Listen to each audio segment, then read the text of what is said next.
Welcome to how to use TinkerCad. After you create your account, you will enter to this menu. When you enter this menu, you click New and you click 3D Design. Now we wait until the world is created.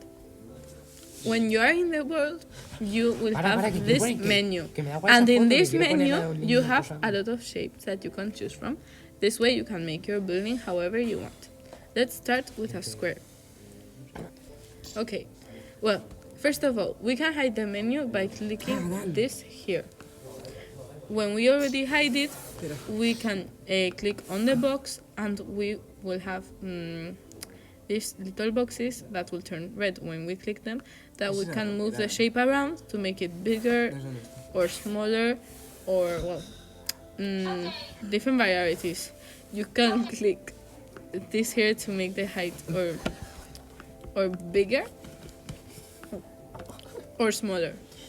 If you don't want to move it around because you don't like it, you can click on the numbers and you can change it. So maybe we want this to be 70 and maybe we want this to be 90.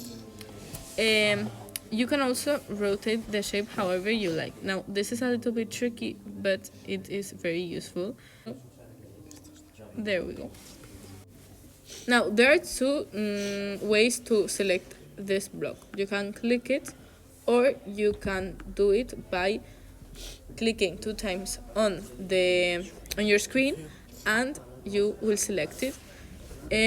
This helps us, for example, if you make a building entirely and you can't go copy and pasting all of the different blocks, you can make an exact copy of it. There's also a way, for example, if you make a square, if you make the floor, you can select this so it doesn't move around and you can build on top of it or without having problems that you select it and it moves around. Then here you can change colors, which you have some presets, or you can also customize it however you like. And you can also make it transparent.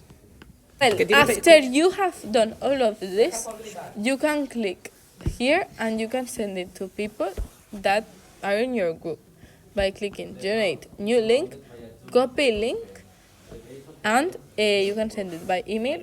It's important to remember that, for example, if you are a group of 4, maybe it will go a little bit laggy. So it is recommended that 2 people work on the document while you're making your building. Now, TinkerCad can be a little bit tricky, but you can get help by using some presets like these palms. You can click here and you can search other people that have built, for example, palms or trees, whatever you like. So when you click in here, you can see work of the community. When you write the thing that you want, you can see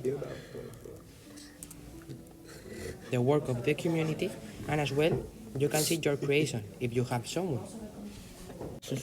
Now there are other things that you can learn with TinkerCad. For example, you can use this button to zoom in or zoom out, but you can pinch your fingers to the screen and you can zoom in and out more easily. Okay, there is also some other features that are quite fun to experiment with, but if you want to keep your experience easy, we won't recommend that. And when you're finished with your world, you click here to TinkerCad and everything will be safe.